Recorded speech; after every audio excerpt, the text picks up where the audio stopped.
nama saya Arga Juliandi Putra, NIM 4271801028. Di sini saya akan menjelaskan modul ke-8 tentang troubleshooting yang berisikan materi bagaimana cara melihat video online menggunakan help system, data spy, login atau output window, cross-reference, verify, data service spec or patch, deployment best practice, lalu kemudian tipe selanjutnya multi-touch. Oke, pertama kita mulai dari troubleshooting dengan pembahasan pertama itu bagaimana cara melihat video webinar online. Oke, kita bisa mengunjungi situs Aviva langsung, lalu pergi ke server training. Di sini ada Indosoft Web Studio Online Free Training Videos. Kita bisa langsung mengklik topik yang kita ingin pelajari, lalu kita akan diarahkan ke videonya langsung. Video ini juga bisa diakses di YouTube, atau kita bisa langsung pergi ke channel YouTube-nya Indosoft Studio. Topik yang disediakan berada dalam bahasa Inggris. Oke, baik, selanjutnya kita lanjut ke topik selanjutnya, yaitu bagaimana cara menggunakan help system. Untuk menggunakan help system, kita bisa langsung mengakses ribbon help, lalu pergi ke help di dalam tab documentation, atau kita bisa langsung akses cepat menggunakan F1. Baik, di dalam tab help ini yang pertama ada konten. Di sini berisi berbagai topik yang kita perlukan. Contoh pertama ada topik introduksi, instalasi, lisensi. Contoh juga kita buka topik instalasi, maka di sini akan berisi panduan bagaimana cara melakukan instalasi. Lalu jika kita menekan tag, di sini ada berisi sub-sub bab lainnya yang berhubungan dengan teks. Oke. Lalu selanjutnya ada indeks. Indeks di sini berfungsi untuk mencari topik yang kita butuhkan. Secara garis besar, contoh saya di sini ingin mencari IoT. Nah, di sini kita bisa melihat penjelasan tentang IoT pada aplikasi ini. Contoh di installing dan running IoT. Nih, di sini kita bisa melihat penjelasannya lengkap hal-hal berhubungan dengan IoT. Lalu selanjutnya search. Search ini kita bisa mengetikkan keyword tentang suatu permasalahan yang kita dapatkan, dan kita akan diarahkan ke berbagai topik yang mengandung keyword tersebut. Contoh, keyword yang saya ingin cari adalah alarm. Nah, di sini akan tersedia berbagai topik yang di dalam topik tersebut terdapat kata alarm, seperti ini.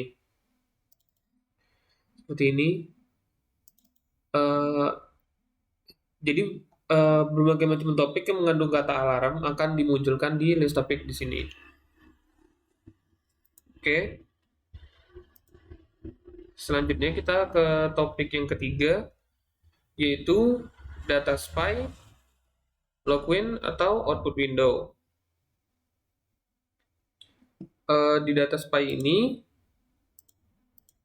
seperti yang bisa kita lihat di bawah, di sudut kiri bawah ini ada yang namanya database spy, dan di sini ada database 1, database 2, database 3, database 4, lokal, dan stack frame. Database ini pada dasarnya berfungsi untuk menampilkan monitoring dari sebuah teks yang kita gunakan. Contohnya di sini saya memonitoring database second. Di sini akan keluar value-nya, quality-nya, dan continuity-nya. Oke. Lanjut di output window. Di sini ada output window. Untuk menggunakannya, pertama kita harus klik kanan dulu, lalu menekan setting. Lalu kita bisa menceklis apa saja yang ingin kita tampilkan pada output window. Lalu di sini juga kita bisa memasukkan teks yang ingin kita munculkan di output window.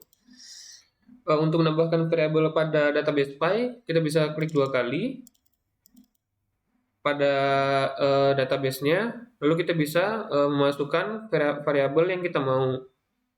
Contoh di sini kita akan memasukkan variabel industry food motor ID. Seperti itu.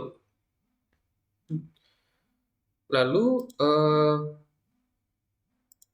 di sini kita juga bisa mengakses database ini melalui remote management. Untuk mengaksesnya kita bisa klik database spy ini, lalu kita bisa memasukkan TCP/IP sesuai alamat yang kita butuhkan. tekan OK. Nah, lalu nilai database file-nya akan muncul seperti ini. Sama halnya dengan login, kita perlu memasukkan host yang kita butuhkan, tekan OK, lalu dia akan connecting ke localhost. Setelah itu tampilannya akan jadi seperti ini. Oke.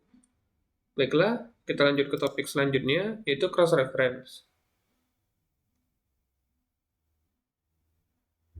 Oke, cross-reference berfungsi untuk mencari sebuah tag di semua profil project yang ada. Contoh di sini, saya ingin mencari second.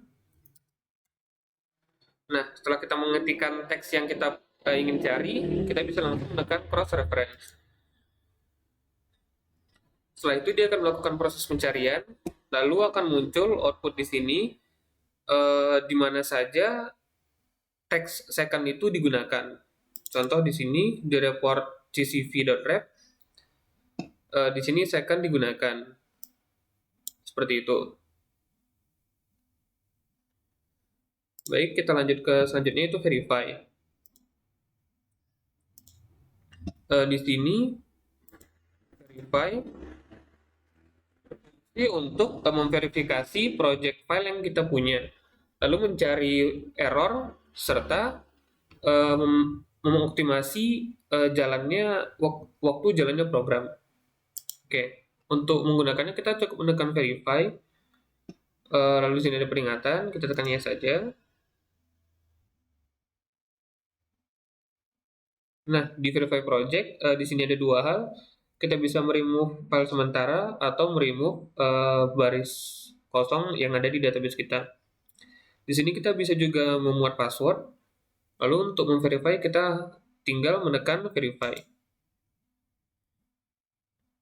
Lalu kita bisa tunggu proses verify hingga selesai.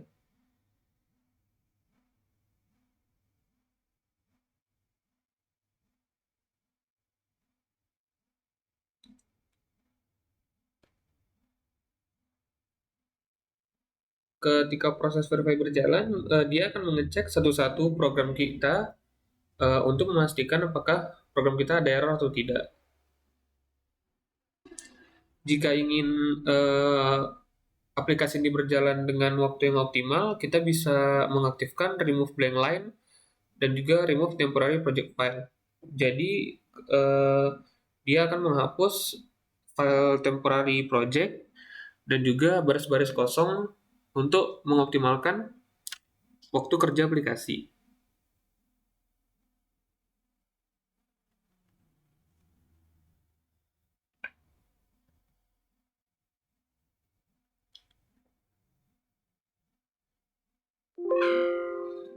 Baiklah, jika sudah muncul pop-up window seperti ini, maka verify sudah selesai. Oke, kita masuk ke topik selanjutnya, yaitu latest service pack or patch. Di sini kita bisa melihat update patch atau pack dari aplikasi Indosoft kita. Kita bisa pergi ke help, lalu masuk ke release note.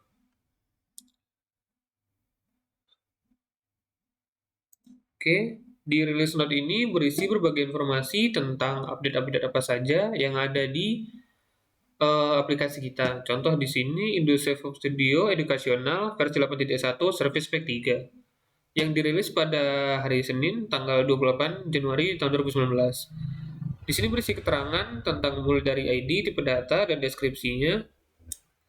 Tipe update seperti di sini ada isu, lalu apa deskripsinya. Oke. Lalu di bawah juga kita bisa melihat update-update dari service pack sebelumnya atau update versi sebelumnya. Oke. Selanjutnya deployment best practice. Untuk deployment best practice di mana tutorial untuk mempelajari aplikasi ini secara efektif, kita bisa mendownload langsung dari Indosoft Web Studio 7.0 best practice. Pada dasarnya aplikasi ini menjelaskan hal-hal apa saja yang harus dipelajari untuk bisa mahir dalam menggunakan aplikasi ini. Dan di sini dijelaskan per tahap sesuai yang paling efektif. Seperti di sini di kita ingin diajarkan bagaimana cara mendesain proyek baru. Lalu diberikan topik-topik apa saja yang harus diperhatikan ketika mendesain proyek baru. Dimulai dari aplikasi resolusi, platform dan license, review project setting, dan lain-lain. Nah, di sini ketika kita melihat topiknya, kita juga bisa mengakses file-file yang kita butuhkan atau topik-topik yang kita butuhkan di dalam tab help ini. Contoh dari instalasi dan lisensi. Jadi untuk best practice kita juga bisa mempelajarinya dari fitur help system. Oke. Baik, selanjutnya ke topik berikutnya yaitu multitouch. Multitouch pada dasarnya bagaimana interface aplikasi ketika dijalankan di media touchscreen. Baik, di sini untuk menjalankan multitouch, pertama kita bisa setting screen-nya. Oke, di sini seperti kita bisa lihat ada multitouch setting. Nah, lalu kita bisa mengatur modenya. Yang pertama ada disable, mode inner dan outer.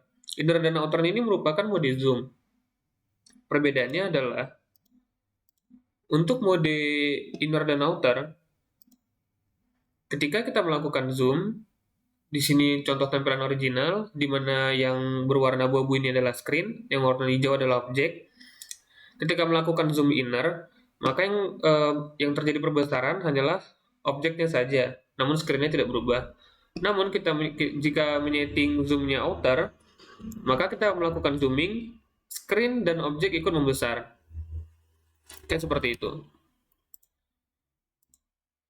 Baik, setelah kita mengatur modenya, di sini kita bisa mengatur minimal serta maksimal perbesaran dari zoom inner atau outer. Oke. Lalu kita bisa menyeting stylenya. Di sini bebas sesuai yang dibutuhkan. Lalu kita harus memerhatikan size dari screen kita. Oke. Lalu jangan lupa juga untuk mengatur screen ini di project viewer. Pastikan kita mengatur multitouch settingnya juga. Pastikan settingnya tidak jauh berbeda dari yang kita setting di screen sebelumnya. Oke. Nah, lalu untuk mengaktifkan multitouch, di sini sudah saya sediakan file demo. Oke, ada beberapa animasi untuk multitouch. Oke, dan juga di sini saya ingin menunjukkan beberapa interface umum yang dipakai pada fitur multitouch. Oke, di sini contoh ada rotasi, ada swipe, ada pan, zoom atau rotate, lalu kemudian klik di dua button atau dual command gitu. Oke, pertama saya akan contohkan bagaimana cara menggunakan rotate. Di sini kita bisa pergi ke grafik, klik objek yang diinginkan, lalu kita bisa klik di animation, rotation. Oke, jika sudah, kita bisa pergi ke properties, lalu di sini kita bisa memasukkan teks atau expression untuk variable rotate ini. Lalu kita bisa mengatur range minimum dan maksimumnya. Kita bisa setting 0 sampai 100, lalu nilai rotasinya, dan di sini diatur secara derajat. Startnya pada sudut berapa, lalu berakhir pada sudut berapa. Tidak lupa pula kita harus mengatur titik referensi putarnya. Bisa dari atas kiri, bawah kiri, tengah, kanan atas, atau kanan bawah. Dan jangan lupa untuk mengenablekan gesture agar bisa digunakan dalam multitouch. Oke. Lalu selanjutnya, di sini saya akan memasukkan perintah visibility to position, di mana ini untuk pan. Oke, kita klik properties. Di sini kita bisa memasukkan tag atau expressionnya. Contoh sini saya akan masukkan Y untuk pergerakan horizontal, lalu mohon maaf, X untuk pergerakan horizontal, lalu Y untuk pergerakan vertikal. Seperti itu, bisa memasukkan value range-nya dari 0 sampai 100.